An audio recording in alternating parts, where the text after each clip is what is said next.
Всем доброй ночи. Перед вами Харон. А значит, мы будем с вами разговаривать о мистике. Вообще ничего мистического и аномального нет в мироздании. Все, что происходит, это все закономерно. Просто мы еще не знаем, как это объяснить, поэтому мы называем это аномалией, мистикой, еще каким-то различными словами, как сбой в матрице и прочее. Во-первых, хочу вам напомнить, что мистические истории голосовые вы можете отправить Яне в будние дни до 9 вечера. Пожалуйста, напишите по-человечески, не просто кидайте. Это история, мистика. Просто это элементарное уважение, это воспитание. Здравствуйте, Яна. Вот моя мистическая история. Все, и отправили. Она кидает мне сюда форму. У нас форум есть. Отдельно чат открыла я для разных работ. Где-то отчеты, где-то мистика, где-то вопросы, которые я потом озвучиваю. Потом я захожу и вместе с вами прослушиваем. Раньше я, не слушая их сама, просто включала, вместе с вами слушала и как бы потом выставляла ролик. Но после того, как мне пришлось несколько раз переснимать, я начала выбирать те истории, которые относятся к мистике. Во-первых, я не буду рекламировать на своем канале всяких магуев, у которых с детства какой-то дар, и он раскрылся у них в 50 лет. Вы знаете мое отношение к этому. Если не знаете, значит, изучите канал. Ведьм не бывает так много. И одаренных людей в том числе. Их очень мало. Даже в России, в огромной России, людей, которые более-менее что-то могут и умеют, более-менее умеют, кто-то больше, кто-то меньше, можно насчитать несколько тысяч. В огромной России.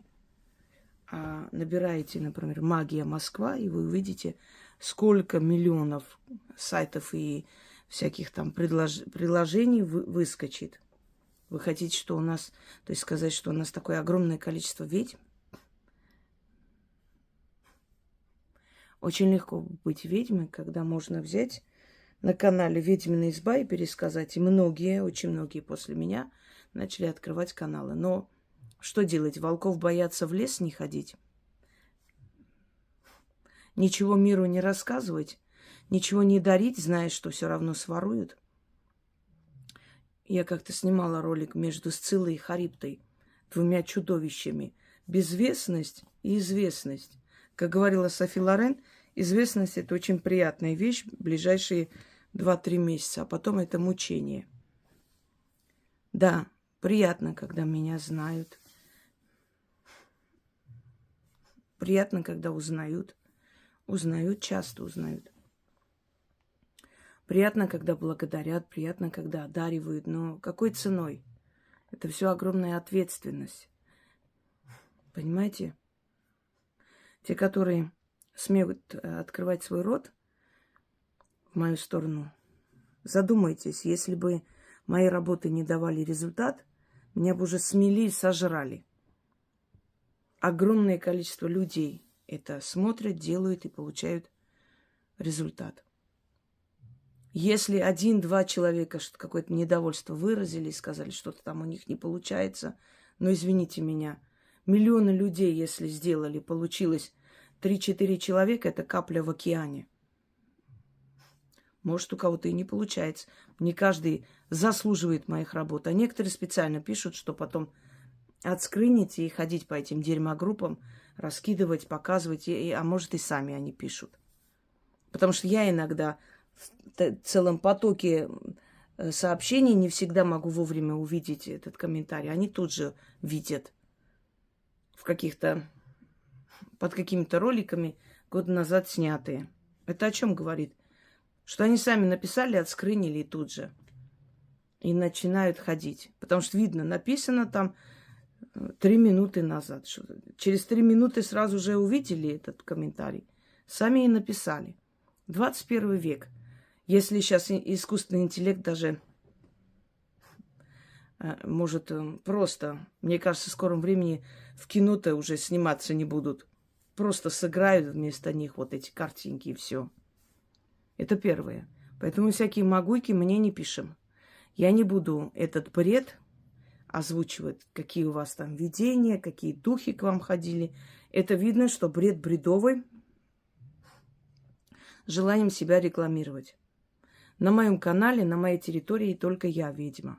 Все, точка. Если вы одаренные люди, у вас там дар предсказателя, все такое, никаких проблем. Открывайте канал и каждый год нам предсказывайте. И чтобы совпало. Разве я несправедливо сказала? Если я скажу, что я пишу картины лучше, чем Айвазовский, тогда я должна написать эту картину, доказать и показать, что вот, пожалуйста, моя картина, сравните, я круче. Но извините меня, ходить и говорить, я художник, но только для себя рисую, никому не показываю, но вы должны мне верить, потому что я так сказала, а кто ты? Далее. Немного соображайте. Вы приходите... Здравствуйте, мне какая-то женщина сказала, куда-то я ездила каким-то шаманом, чего-то там такое, этот шаман мне то сказал, потом я вот так была. Я должна вот этих аферистов рекламировать на своем канале, чтобы какие-нибудь легковерные, глупые люди, а где этот шаман, а где он находится, вот я вам сейчас адрес дам, а потом завтра скажут, вот какой-то там шаман меня обманул, я там отнесла сколько там 1 000 000 рублей, поверила этой Хосроевой, потому что у нее авторитет есть и канал целый. И вот так вот меня обманули, они вместе работают. Иди докажи потом, что ты не верблюд, ты понятия не имел, что за шаман, какой. Я просто озвучила историю. А зачем это нужно? Мы про них будем разговаривать. И, пожалуйста, дальше. Потому что я отвечаю только за свои работы. Вот после ритуала у меня там какие-то такие чувства и так далее. Это не относится к мистике. Я же попросила вас человеческим языком, русским языком. Не знаю, как там раньше говорил, Туркестан. Не понимаете русского языка? Халям-балям? Как разговаривать? Я же сказала, реальные мистические истории, столкновения с духами, встречи с духами, звуки, голоса, шорохи, какие-то движения, может, какие-то происшествия с детства, может, какие-то ощущения, видения, что-то вы реально увидели, напали на вас, дома невозможно было жить, потому что ходьба была, движение. Вот такие истории, реальные истории из жизни.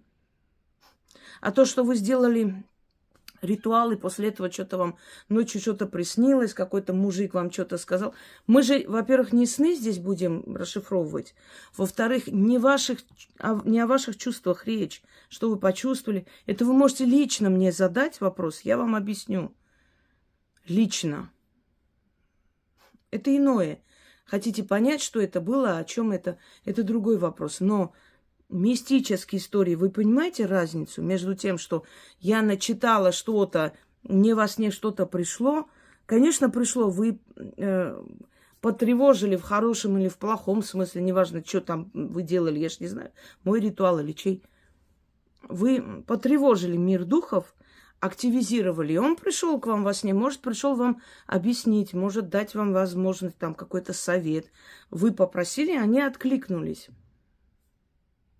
Это не относится к мистике. Мистика – это когда вот ты сидишь, а там ваза раз и упала, и разбилась, и ты не понимаешь, что происходит.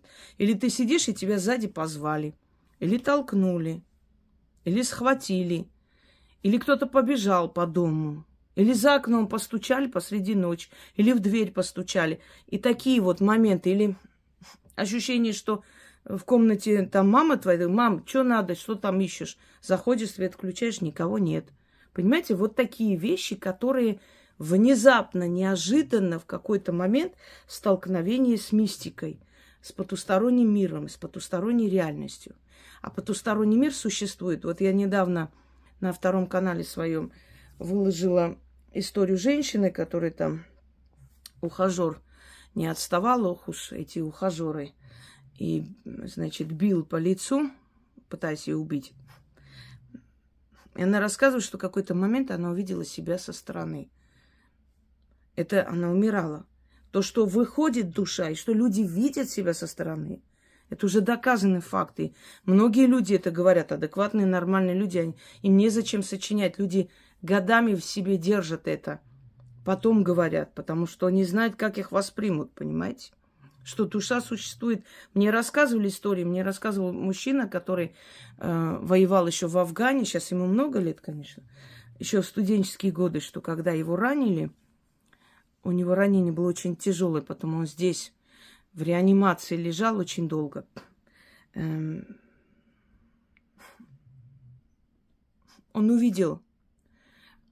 увидел себя со стороны, он увидел душманов, он увидел эту всю обстановку, что он в крови валяется, подумали, что он умер, и ушли. И говорит, я силой мысли передвигался, я захотел домой. У меня тоска, я домой захотел. Помните песню «Домой»? Вот домой он захотел, и он внезапно оказывается дома. Он увидел мать, жену. И говорит, я им говорю, я здесь, я живой, посмотрите на меня, я тут. Они не слышат, и он разозлился, и что-то, какой-то предмет, сейчас не помню, толкнул что-то, оно упало, разбилось. Они перепугались. И мать говорит, нехорошая примета, что-то там с Лешей случилось. Но тогда не было ни интернета, ни телефона, чтобы побежать сразу узнать, чего. Они позже намного узнали. И он не возвращался. Потом он увидел, как его тело, значит, забрали ребята. Подумали, что он умер. В вертолете поняли, что он дышит, что он еще живой. И вот так вот он смотрел, выходил, заходил в свою палату, наблюдал за всем, что происходит. Когда он вернулся к жизни, через несколько месяцев, начал разговаривать, общаться, и он спросил у матери, что вот примерно какой-то день, несколько месяцев назад, ты вот стояла, что в каком-то платье, он все описал, вы куда-то собирались, дочку куда-то должны были водить, и говорит, дома у тебя ничего не упало, не разбилось. И они были все в шоке, в ужасе, потому что он просто описал все. И когда мне говорят, это какие-то там манипуляции мозга. Мне один врач тоже так говорил, пока сам не оказался между жизнью и смертью. Потом он, когда вернулся, у него совершенно другие были мысли. Понимаете? Манипуляции мозга допускаю. Какие-то видения, какие-то там, не знаю, что там, какие-то облака увидит. Может, все что угодно, мозг. Скажем, вот мозг, он картинки какие-то выдает. Но мозг не может прийти домой, посмотреть всю эту обстановку, описать это все. Понимаете? Он не может. Ты себя чувствуешь вне своего тела. Я не знаю, как это описать. Кто это чувствовал, он поймет. Вне. Вот ты есть, вот я сейчас сижу, разговариваю точно так же. Я разговариваю, я хожу. Только я вне своего тела. Это не сон. Это не видение, это не какое-то там ощущение, какая-то игра разума. Это реальность. И вот когда это происходит, и когда потусторонний мир входит с тобой в контакт, это и есть мистические истории. Понимаете меня? Вот я проснулась, например, ночью как-то давно, сколько мне лет было, я сейчас не знаю, 26-27, и увидела на столе нож, крутился вот так, и хлеб просто, вот хлеб вот так вот шел, как паровозик, вот так вот. И я говорю своему самому первому мужу, я говорю, смотри туда. Он такой, ни хрена себе, но это культурно я перевожу. Он обалдел. Он не верил, когда я говорил, что там кто-то шуршит, кто-то ходит. Наверное, крысы, наверное, не знаю что. А потом, когда он посмотрел, у него аж глаза раз по 5 копеек. Он такой, это что такое? Я говорю, я же тебе объясняла, что здесь кто-то есть, а ты мне не веришь.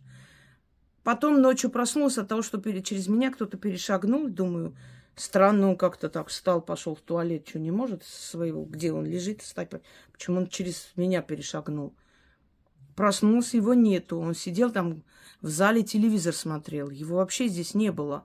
Но кто-то через меня вот прям перешагнул. Я уверена, что многие из вас это чувствовали в постели лежа. Как будто бы кто-то вот что-то тяжелое опустилось на постель. Думаешь, мне кажется. Но ты уже проснулась, у тебя вот такой явь и сон между этим. Ты уже проснулась, разум уже проснулся, думаешь, еще сейчас 5 минут и встану. Уже там все пусики-мусики орут, коты. Думаю, сейчас встану. Но уже вот кто-то вот раз и начал по постели ходить. Вот эти случаи. Я сказала, как надо, или, не знаю, тюркского не знаю. Кто-нибудь знает тюркский? Напишите на тюркском. Может, народ поймет, не знаю. Потому что я вроде общаюсь на русском языке и не хуже других. Но вот меня не понимают. Опять эти все истории. Я вот так почувствовала, вот во сне вот так было. Потом что-то муж не так сказал. А потом мне во сне какой-то старик чего-то передал. Друзья мои, я понимаю, что вам хочется узнать, что там в жизни. Но у меня нет столько физически просто времени сидеть сейчас все ваши сны расшифровывать. Тем более, что я об этих снах примерно вот приблизительно про... Я думаю, что каждый сон расшифровывать нет смысла. Надо говорить о тех снах, которые тревожные. Ну и те, которые, в принципе, могут быть хорошими, это не столь даже важно по тематике, потому что всегда нам интересно то, что опасно. То, что не опасно, хрен с ним, что-то приснилось, кто-то там позвонит, кто-то в гости приедет, это никому не... А вот какие сны опасность в себе таят, вот об этом мы уже говорили, да, сны. Или там, если снится покойник или кладбище, откройте мне целая история. Я не знаю, сколько лекций я сняла подробно, но более подробно никто не снимал никогда. И там, смотрите, если там нет того сна, который вам приснилось, радуйтесь, значит, это к чему-то там. Вот вам Google в помощь, реально. Можете посмотреть расшифровку. Там есть интересные расшифровки, иногда бывают. Не всегда правильные, но, по крайней мере, и неплохие. А все остальное, что вы можете не знать, я уже вам сказала. Вот все. Договорились. Сны не надо, про Магуев не будем. Про новоиспеченных ведьм, которые вышли на пенсию и поняли, что у них дар открылся, тоже не будем. Значит, разных всяких аферистов рекламировать на моем канале не будем. Хорошо? Что еще там не будем? Да, и личные вопросы тоже не будем. А вот встречи с потусторонним, пожалуйста, вот я выбрал, мне пришлось выбрать. Почему я так вступительные целые 18 минут? Потому что мне приходится выбирать. Уже выбираю, чтобы время не тратить, по 50 раз не снимать. А то включаешь, вроде интересный рассказ. Здравствуйте, хотела бы спросить. И тут вот Вася мне приснился, там мужик какой-то что-то сказал. Я думаю, ну, твою дивизию. Сейчас переснимать эту всю херню или срезать, извините за выражение. Потому что, ну, о чем это? Где там мистика-то? Все, начинаем. Я включаю 2 голосовых. Начало мистической истории. Дальше идет личные вопросы. Личный вопрос не буду озвучивать. Если вам так нужно, услышите свои голоса, узнайте, мне напишите. Лично не имеется в виду, кто кого любит, а именно вопрос был, но это личного характера. Она тоже касаема мистики, но она личного характера. Хорошо? Напишите мне, я вам объясню, что это в вашем случае. Вот следующую часть. А ту часть, которая мистическая, конечно, интересно. Я включаю. Начнем. Угу. Здравствуйте, уважаемая Инга. Ночью, в первом часу ночи стали стучаться в дверь, стучали ногами, руками. Вставая с постели, я подумала, что зачем выбивают дверь, если есть звонок. Перед сном внук спросил, закрыта дверь входная или нет. Раньше он никогда этого не спрашивал. В прихожей я увидела очень хорошо одетого человека, а за дверью рычали, казалось, стучали голоса двух взрослых, больших, огромных мужчин. Почему-то мне так показалось, что мужчин, я их не видела. И я окаменела. Мужчина смотрел мимо меня, как будто кого-то видел и боялся. Я с трудом включила свет. Все исчезло, и человек испарился. Меня трясло, свет горел до утра. Внук метался по кровати. Хочу... Значит, слушайте внимательно. Здесь она потом говорит, в дополнении написано, что утром дверь была на месте, я думала, ее вырвали. Это злые духи. И если ваш внук тоже слышал это, значит, это вам точно не казалось. И это точно был не сон. Есть два варианта. Они в этой квартире жили, когда вы пришли туда. Если вы их изгоняли, они уже не могли войти в квартиру и были в ярости. Такой может быть. Второй вариант. Они часто приходили, стучали, просто прежние жильцы, может быть, им казалось, что это был сон, это им показалось, или они не говорили об этом. Если вам продали эту квартиру, и если вы купили дешевле, чем обычно, и очень быстро была оформлена сделка, всегда задумайтесь, когда вам дома продают быстро и недорого. Это говорит об опасности. Это говорит о том, что в этом доме не все чисто, и люди не хотят там жить и не хотят покупать. Поэтому задумайтесь над тем, сможете ли вы. Иногда бывает, что это очень заманчиво, точно так же, как, например, откуп очень заманчив, когда оставляют, да, откуп в больших купюрах. Но потом, что мы видим? Потом оказывается, что это все было перекид болезни или чего-то еще. Заманчиво. Большие деньги забирают люди. Будьте осторожны в таких случаях. Это злые духи. Никогда не открывайте. Ничего не говорите. Можно сказать, приходите вчера. Вчера. То время, которое уже ушло. Но будьте осторожны. Потому что если один раз они пришли, они, конечно, через некоторое время еще раз придут. Нужно быть во всеоружии. Напишите мне, я вам объясню, что и как делать. Но живут они там. А теперь разозлились. Каким-то образом вы их изгнали оттуда. Они не могут попасть в квартиру. И не попадут. Если вы просто открываете дверь, выходите, заходите, это другой вопрос. Но когда они приходят и стучат, если вы открыли дверь, еще я вам скажу. Иногда эти силы могут говорить голосами ваших родных и близких.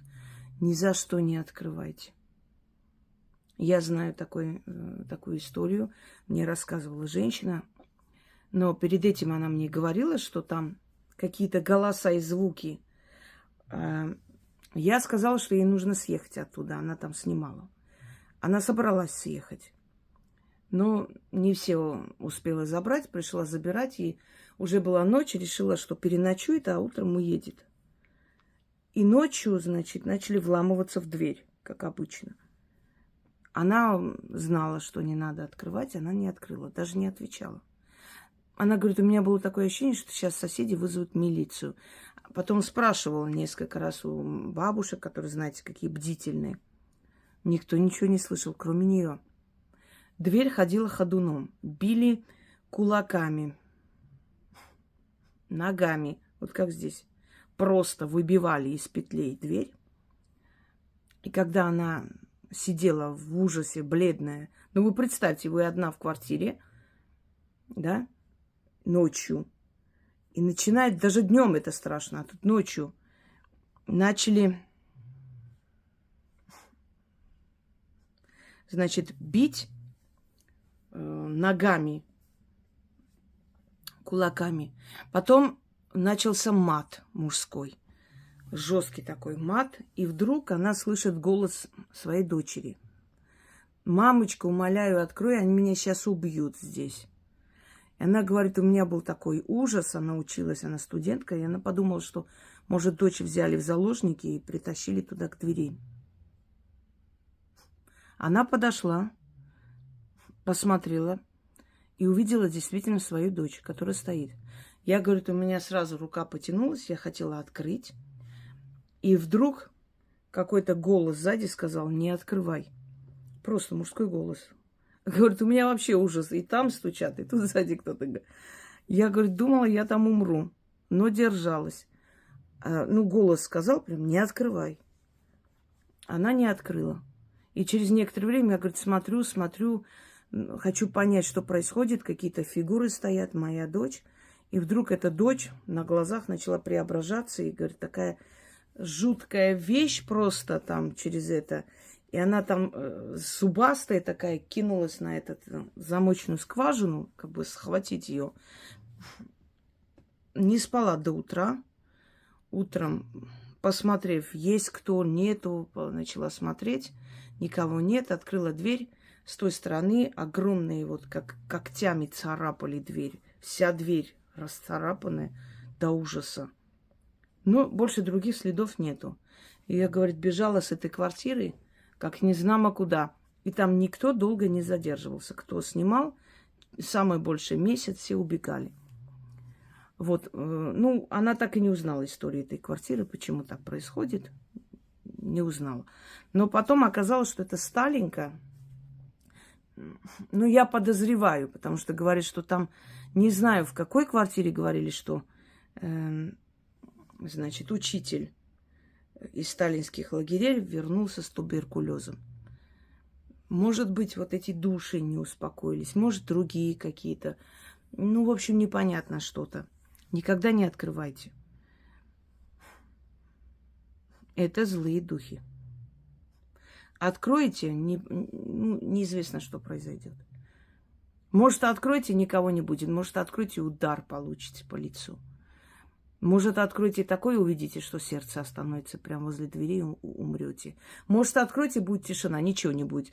Просто дверь закройте, зайдете домой, и всю ночь будут вас бить и душить. И дома будет твориться ужас ужасный. В любом случае, они не имеют права заходить, если определенные... Кто-то скажет, духи же могут зайти через стены. Могут, конечно, но есть определенный запрет. Если перед ними этот запрет стоит, они не могут зайти. Они пытаются мольбой, угрозами влезть в эту вот территорию. Понимаете? Значит, перед ними запрет. Пока ты лично по своей воле их не впустишь, они не смогут зайти. Вот и все. По-разному бывает. Например, женщина умерла, и дочь этой женщины рассказывает. Она говорит, умерла, ей стало плохо, инфаркт, пока отвезли. Она в дороге умерла в скорой. Ночью она встает после похорон, слышит, что муж с кем-то разговаривает. Только непонятно, только муж говорит, а больше ничего не слышно. И он говорит, пришел такой бледный, как мел. Я говорю, что происходит? Нет, она услышала, что стук был в дверь. Ей показалось это во сне, но все-таки проснулась и услышала разговор мужа с кем-то. Он говорит, пришел весь бледный. Я говорю, что случилось? Что за звук был? И он сказал, мать, говорит, приходила. Как приходила? Вот так. Постучались, он подошел к двери, говорит, кто там? Она оттуда. Впусти меня, Игорь. Я хочу домой, я хочу к вам. И он сказал, иди обратно, тебе здесь делать нечего. Развернулся и пришел, к жене. И говорит, трясло его до ужаса. Много таких историй. Это может быть кто угодно, может быть старый хозяин этой квартиры, может быть нечисть, которая там поселилась. Почему нельзя долго не жить в домах? Почему люди продают дома, если там никто не живет? Или кого-то просят там жить, или приходить иногда. Дом, который пустой, туда селится нечисть. Это правда. Потом отвоевать у этой нечисти дом просто очень тяжело. Иногда невероятно люди не справляются. Вот сейчас вспомните, сколько у вас заброшенных домов или дачи, которых давно не были. Вы думаете, эта дача пустует? Нет, там живут. Они приходят, они облюбовали это место. На Востоке, я бы сказала, что джинны приходят, начинают там жить. Поэтому люди сторонятся домов, которые много лет стоят и не рушатся. Если дом не рушится, там кто-то живет. Там всегда кто-то живет. Поэтому, знайте, что вам придется делить этот дом потом с хозяином. Не с тем, который умер, а тот, который пришел и забрал эту территорию себе. Вот, собственно, так. Так, пойдемте далее. Здравствуйте, уважаемая ведьма Инга, ее помощница Яна и все жители ведьминой избы. Расскажу 3 истории. Вот знакомство с духами у меня произошло лет 27 примерно назад, я еще была молодая. Свекровь попросила моего мужа привезти нас с семьей с детьми к ней, ухаживать за домом, лето варить, мыть, убирать, закрывать банки, поливать теплицы, собирать овощи, помидоры, огурцы и так далее. А она ходила на работу. Вот у меня были дети там мои, его брата 3, все маленькие, всех надо кормить и так далее. Как-то вечером муж пришел, поздновато, что в 11-12. Мы уже легли спать, и как-то он меня выпихнул с кровати и уходи. Пошла я в другую комнату. Через один зал, в другой легла на диванчик. И так мне было горько и обидно, неприятно, что он так со мной поступил. В какое-то время я уснуть не могла, от меня трясло, а потом уснула. И слышу шаги по коридору, но со стороны свекрови и свекра спальни. За ними, за этой спаленкой, кухня, а потом вход, а потом баня, углярка, ванна. С той стороны не муж за мной шел. И килограмм не 80-90, как они весят, 95, а там все 120. Идет ко мне топ по коридору в мою сторону, в зал. Никто ко мне в зале не зашел, и моментально руку мою свистающую в руку кто-то ткнулся носом. Это очень было похоже, как собака. Когда поела, допустим, больше ей налили, и она, вот влажный нос, вот точно такой был нос, как будто животного, и вокруг волосы или щетина, или волоски. Как мне было страшно. И я быстренько убежала туда в спальню мужа, невзирая на то, что я обиделась, влезла к нему уже под одеяло, и больше такого я не видела. Следующие истории, опять же, касаемо личных вопросов. Напишите мне, я вам объясню, что это было. Это уже не к мистике отношения не имеет никакого. Поэтому разберем вот эту историю пока. Значит,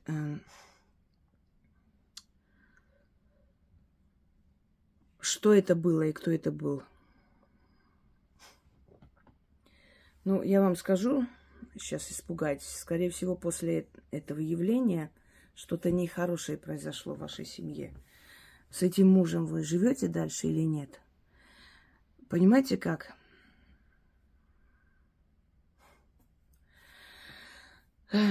Когда постель холодная, когда между мужем и женой в молодые годы мало взаимоотношений близких,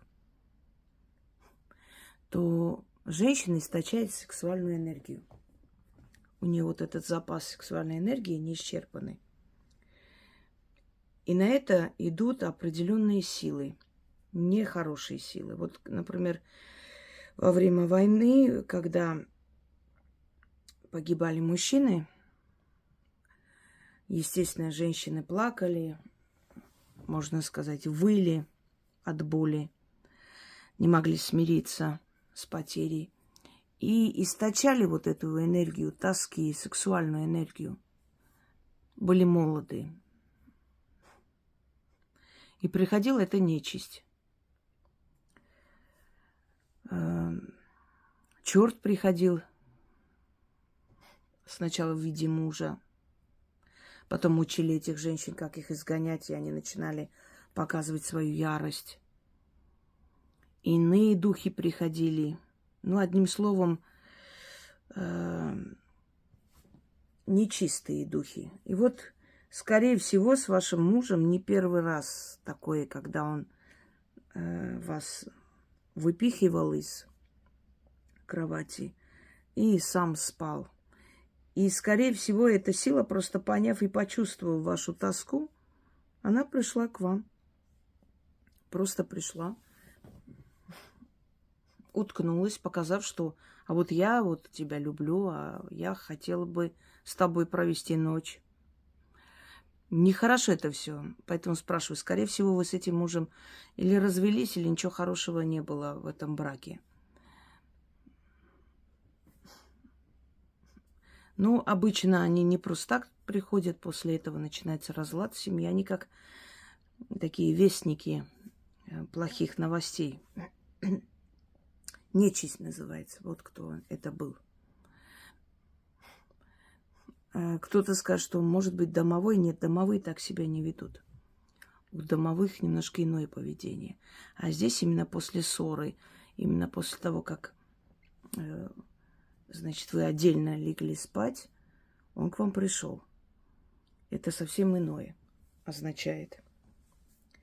Все, пойдемте далее. Здравствуйте, Инга, Яна. Моя история такая, одна из историй. Она произошла 14 лет назад, когда я была беременная второй дочерью. Мы отдыхали на море. Здание было 2 или 3 этажа. Мы жили на 2-м этаже. Номер наш располагался по коридору в самом конце. Получается, с левой стороны стена была с окнами, а по правую сторону шли номера. Наш был самый крайний. Кушать мы готовили на летней кухне внизу. Какой-то день, днем, нужно было что-то взять для кухни. У меня руки были заняты, тарелки, может быть, кастрюля, не помню. Я поднималась на 2-й этаж к себе в номер. В номере, по идее, в номере была старшая дочь. Вот. И я поднималась, я знаю, что номер открыт. С лестничного проема поворачиваю в коридор и вижу, как в наш номер заходит якобы мой муж. Ну, то есть я вижу только спина и нога. И то есть он быстро заходит и захлопывает дверь. В этот момент я кричу: «Не закрывай дверь!» Ну, в этот момент хлопнула дверь, он не повернулся, зашел. А я иду, у меня руки заняты. Захожу в номер. Вот, сидит дочка старшая. Я говорю, ну как так можно? Ну, и зовешь мужа. Говорю, ну и рассказываешь дочери. Она мне говорит, мама, а папы нет в номере. Я говорю, как нет в номере? Я же видела, он зашел, говорю. Захлопнул дверь. Она говорит, может, это номер перед нами был, тебе показалось. Думаю, ну, может быть. Буквально на следующий день у нас такая же самая ситуация. Опять мы готовим кушать. Я поднимаюсь, иду что-то взять или отнести. Опять поднимаюсь, поворачиваюсь, идти в номер. Только с лестничной клетки на коридор повернула. И опять именно один в один, та же картина.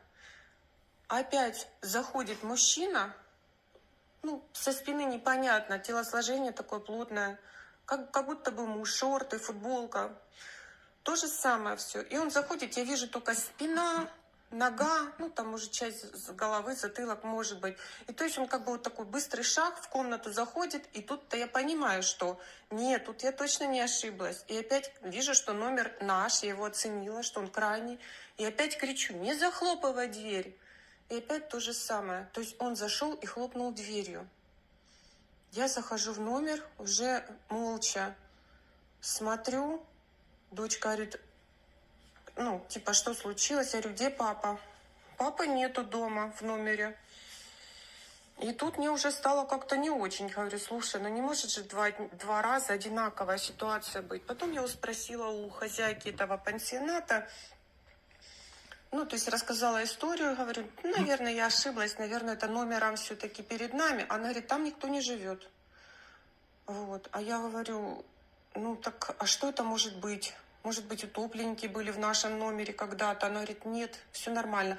Но у этой хозяйки то ли в прошлом году, то ли, ну, недавно умер муж. И она начала меня спрашивать, а как он выглядел? То есть расспрашивать. Я говорю, да особо ничего там я не заметила. Вот. Ну, после этого прошло уже много лет, ничего, никаких там событий не последовало, ничего такого не заметила. Вот. Единственное, что ребенок мой родился в зеркальную дату, очень интересно. Вот. Ну, это с этим не связано, конечно. Но, тем не менее, вот мне это... То есть таких видений я еще не видела. Нет. Я вам скажу, что это было. Просто ваша хозяйка, скорее всего, слукавила. Они не любят говорить о таких вещах, не очень хороших. Потому что люди просто, слух пойдет, люди перестанут ездить. Испугаются, что место какое-то проклятое, нехорошее, призраки там гуляют. Это, скорее всего, кто-то покончил с собой давно в этом номере. Ну, мало ли, что могло быть. Мы не можем сейчас гадать. Ну, может быть, мужчина там пришел отдыхать от своих мыслей, может быть, не хотел жить, пришел последний раз попрощаться с морем и ушел. Это, скорее всего, именно человек-суицидник, который ушел сам. Что-то он с собой сделал. Может, вену вскрыл, может, что. И теперь его неупокоенная душа, не понимая, что он ушел, все время приходит туда. Мне иногда спрашивают, а что значит, вот он не знает, что он умер. Да, то и значит, не всех забирают. Некоторые в наказание за то, что раньше ушли, или, может быть, еще дела есть несовершенные, они остаются на этой земле, не показываются им, не говорят им, что они умерли, не тревожат их душу, не пугают их. Вот придет определенный срок и скажут, может, 100 лет пройдет, потом придут за ним силы, а пока он на земле пусть ходит. Так надо, мы не можем знать почему. И вот человек умер, и он не понимает, что он умер. Он очнулся и думает, что-то мне было плохо, а что такое, а что произошло. Вроде тот же номер, опять приходит, умывается, разговаривает с кем-то. Может быть, он подумает, что хозяйка не отвечает, какая-то странная. И вот он все время, день ото дня, повторяет одни и те же действия. Заходит в номер по своим делам, и вы все время видите его. И не только вы, скорее всего, видите. Вот, собственно, и все. И много таких рассказов, много таких душ, которые застряли между мирами и не ушли никуда. И они до сих пор, они ходят на работу, они еще что-нибудь. По улице можете идти, и будет ощущение. У нас рядом с нами, вот где наш дом наверху, постоянно разбивались машины, постоянно аварии, причем со смертельным исходом. Не знаю, какое-то место не очень такое было. За мое детство 5 раз я точно помню аварии. Причем такой звук жуткий. И тогда не было столько транспорта. И как умудрялись там биться. Ровная дорога, ничего такого нету. Село, ровная дорога. И причем конец села, то есть не было там каких-то, знаете, никто не выбегал, собаки, кошки, все они по домам. То есть это часть села, и никогда они на трассу не выходили, редких случаев. Но они все время бились там. И один раз выхожу, вечером мы игрались, нас звали бабушка, идите домой, идите, уже поздно, нельзя ночью там ходить возле дороги. Ну, как обычно, сейчас идем и продолжаем там сидеть, играться недалеко трассы, вот возле нашей, прям от нашего дома выходишь, и сразу там, значит, трасса. И мы видим, что стоит мужчина и женщина, разговаривают между собой. И моя соседская девочка маленькая, она говорит, а я их все время вижу, они тут стоят, разговаривают. Она маленькая, может быть, не понимает, в чем дело. Я говорю, а что они разговаривают каждый день, почему они стоят? Не знаю, я их вижу, они здесь стоят все время. И я жду, что сейчас, наверное, автобус проедет или что их отвезет. Проезжает машина какая-то, большая, грузовик.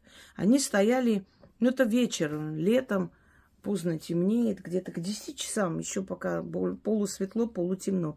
Они стояли, просто спорили, разговаривали. Мужчины и женщины, обыкновенные люди. И мы стоим, и проезжает большая машина. Не знаю, почему мы нацелились на этих людей. Может, потому что я чувствовала что-то не то. Но не могла объяснить, я и вообще была ребенком. Но именно вот смотрели, раньше бы мы не обращали на мужчину, женщину внимания. Ну, есть и стоят, и что. Во-первых, были не местные, странно одеты как-то, по-зимнему одетые. И, во дворе лето мы все полуголые ходим в шортах. И вечером и стоят, спорят. И проезжает большой грузовик. В общем, проехал. Он не остановился, этот грузовик, ничего. Они ж не могли побежать и запрыгнуть на этот грузовик. Ну, это смешно даже думать. Он проехал, и все, их нету. И мы с криком побежали домой. Конечно, испугались. Потому что мы поняли, что они исчезли просто. И потом я анализирую, вспоминая, там погибла семья. Ну, муж и жена погибли. Ударилась машина об какую-то другую. Это такой грохот, по-моему, ранним утром зимой. Ну, нас туда не пускал никто, но говорили, что ой-ой, погибли там это вот молодые. И потом я поняла, что вот это они и были, скорее всего. А может, они за рулем вот так спорили, орали друг на друга или скандалили, и вот так и погибли. Так, давайте дальше. Доброго дня, уважаемая Инга и Яна, и все жители Видининой избы. Хотела бы поделиться с вами такой историей. У меня бабушка была рождена в 1914 году. У нее было много детей. Моя мама родилась самая последняя, соответственно. Я свою бабушку прекрасно помню. Она уже была довольно-таки пожилая женщина. И у нее не было одного глаза, по-моему, правого. И я никогда не спрашивала у бабушки, почему у нее нет глаза. Я думала, что, возможно, там впоследствии войны, еще чего-то. А потом со временем мама мне рассказала такую историю, что когда бабушка была маленькая, ей было годик-два, они жили в деревне, и была такая история. Вот стоит ребенок, бабушка маленькая, у ворот, и проходила мимо цыганка. И говорит: ой, какая красивая девочка, и ушла. И к вечеру у этого ребенка, у моей бабушки, поднялась очень высокая температура, ей было плохо. В общем, в итоге у нее вытек глаз. Просто вытек. Я не знаю, как там, что ее спасали, но вот такая была история. Но, несмотря на это, бабушка прожила долгую жизнь, она вышла замуж. У нее тоже были свои трудности, проблемы, но вот такая вот история. Что... А вы когда-нибудь слышали про цыганский глаз? Иногда, восхваляя человека, его портят. Специально. Чаще всего специально. Почему? Потому что если бы она не обладала этой силой, то последствия были бы не такие плачевные и страшные. Почему она это сказала? Она перекидывала на этого ребенка свои бедствия, свои какие-то трудности. Вот вы идете в салон красоты, вам предлагают чай, кофе, все хорошо, замечательное обслуживание, сделали очень красивую прическу, вы довольны, возвращаетесь домой, и после этого дня ваша жизнь просто рушится, сыпется просто. И вы не можете понять, что произошло, почему, что я не так сделала, что в чем дело. Вспомните этот момент. Вас угостили. Я сейчас не говорю, что в салонах красоты не надо брать кофе или еще где-нибудь, но вы не знаете, что там было сказано. Может, та, которая работает на этом, как он называется, администратором, в общем, сидит, пробивает чеки. Утром она пришла, пошла пока насыпать это там конфеты, все в свой кабинет и нашептала, и накинула на вас все свои бедствия, все свои трудности. Вот кто-то ее научил это сделать. Я вас ни разу не учила. У меня таких работ нет. Вы думаете, я не знаю, как это делается? Конечно, знаю. Но я не хочу, чтобы у вас был такой соблазн скидывать на кого-либо свои бедствия. Это аукнется очень страшно, потому что человек может пойти, это почистить, потом ваша жизнь будет рушиться 100 раз страшнее. И вот ее научили, она каждый раз, каждое утро, вот в течение целого месяца скидывает на вас свои проблемы, свои трудности, свои болезни. Внезапно появились родственники, непонятно, 7-го колена, какие-то через мужа, сестру и еще кто-то, ну, на один день навязались к вам домой. Вам неприятно, но приняли. Ну, родня из села, что люди скажут. Они пришли, посидели у вас, все такое, привезли вам всяких вкусностей, сало по-домашнему, какие-то закрутки. Ну, все замечательно. Вы приняли, да, вот щедрые люди пришли, угостили.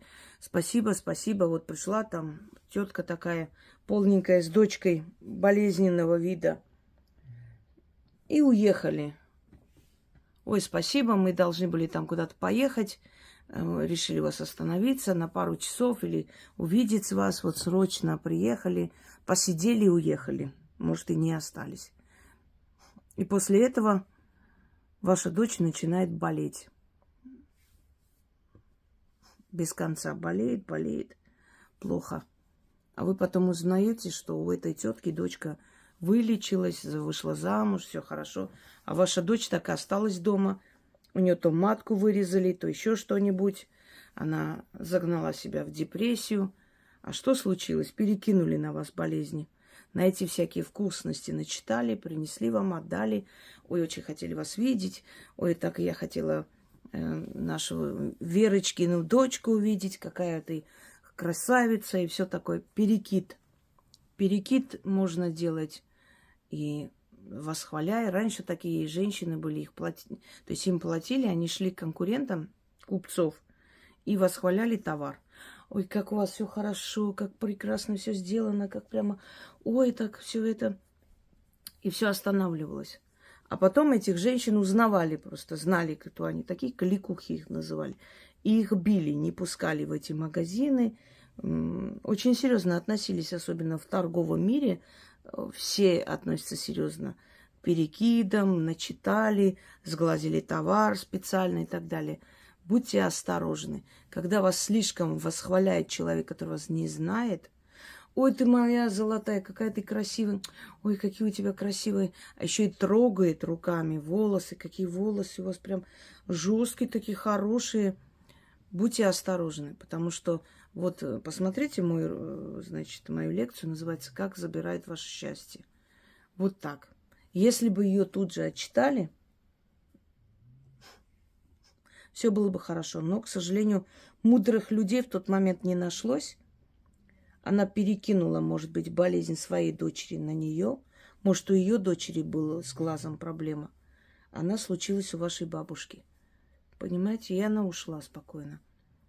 Как она за это заплатит, это уже ее душе известно. Но она же свое черное дело сделала. Вот и все. Или если вот очень сильно хвалят вашего мужика. Он такой хороший, он такой замечательный. Вот тебе-то повезло. У тебя-то нету никакого права жаловаться. Смотри, какой мужик у тебя рядом, как он хорошо все делает. А потом у вас отношения портятся. Через некоторое время вы разводитесь, потом узнаете, что у него любовница есть или еще чего-нибудь. Это не просто так вас хвалят, не потому что вы такая замечательная и вас очень сильно любит эта женщина, которая вас особо-то и не знает. А может, знает, но вы не близкие друзья, просто там, знаете друг друга так. Это скидывание на вас своих трудностей, своих бед. Так, пойдемте дальше. Добрый день, уважаемая Инга. Приветствую всех подписчиков канала «Ведьмина изба». Постараюсь кратко рассказать свои 2 мистические истории, которые произошли буквально на днях.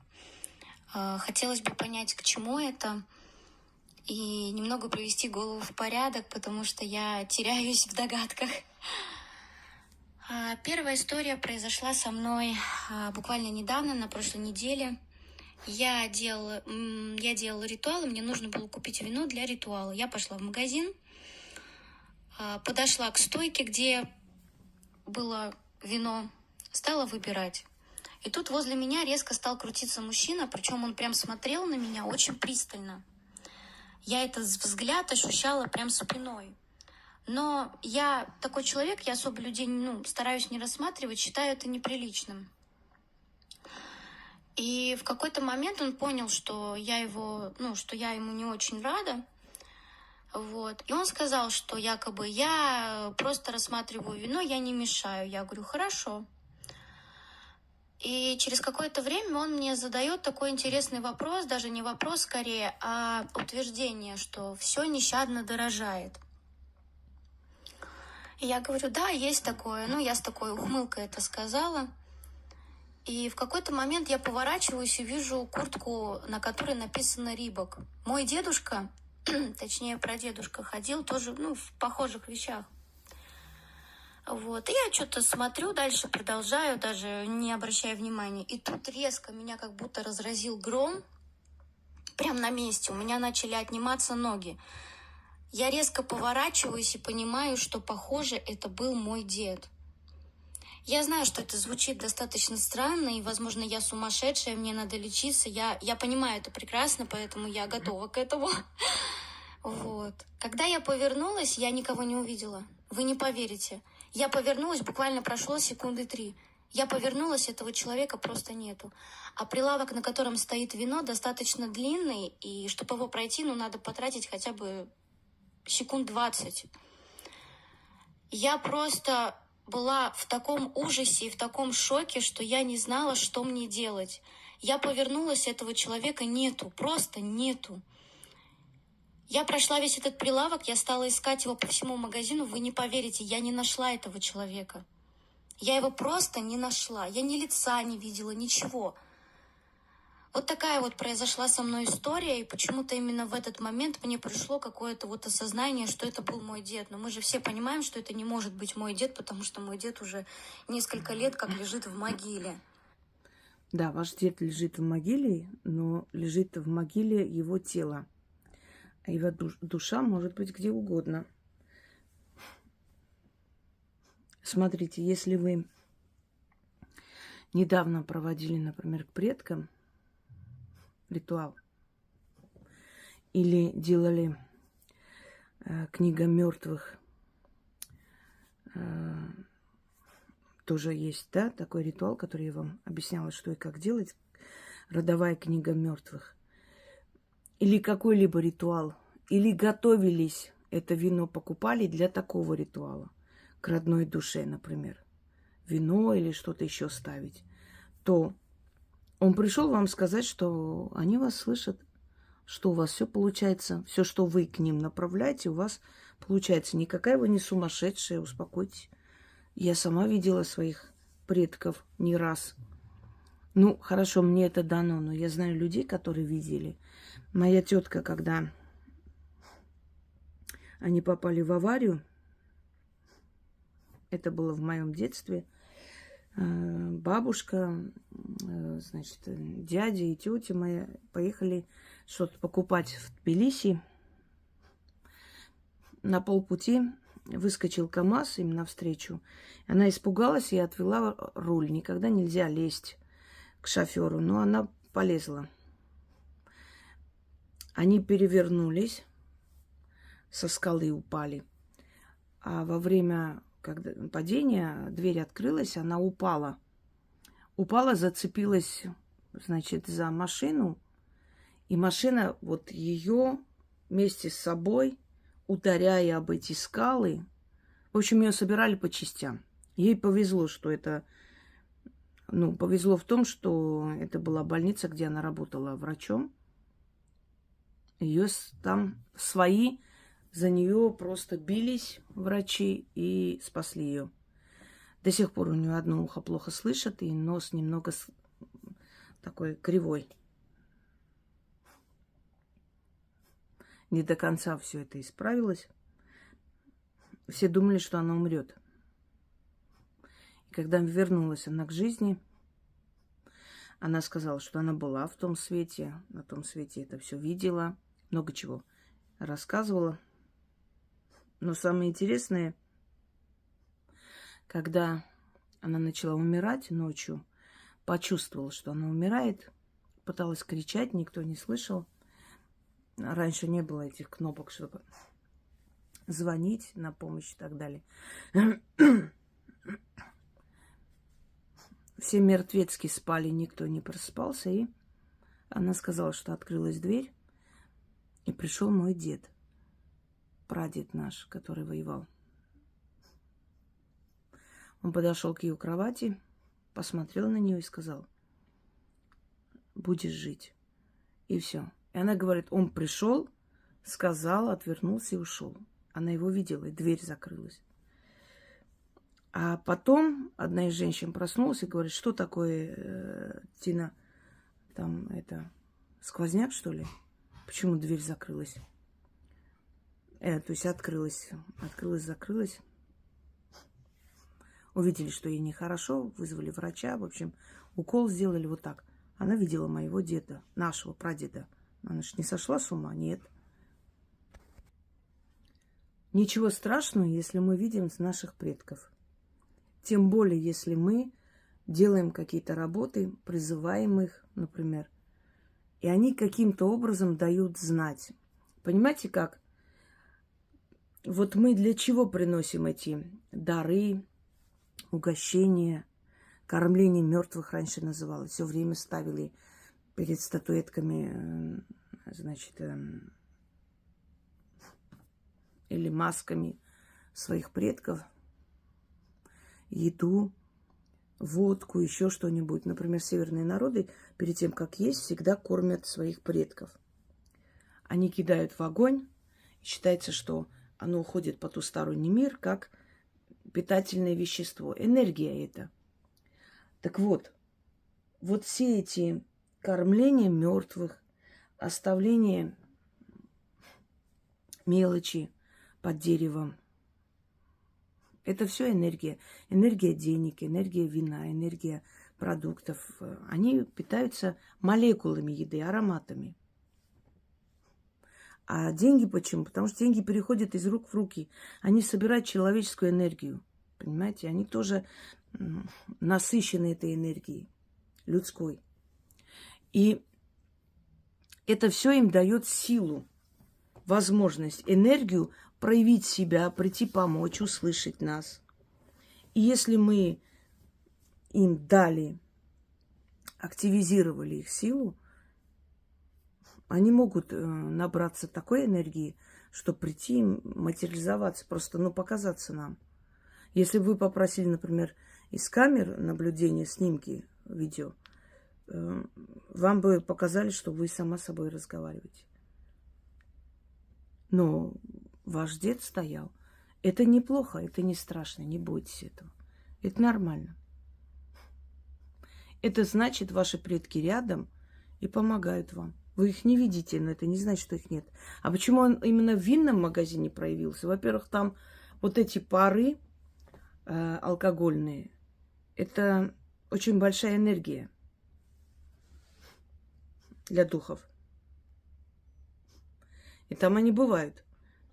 Потом, если вы собирались провести какой-то ритуал, предположим, и пошли для этого брать вино, это тоже объясняет его присутствие.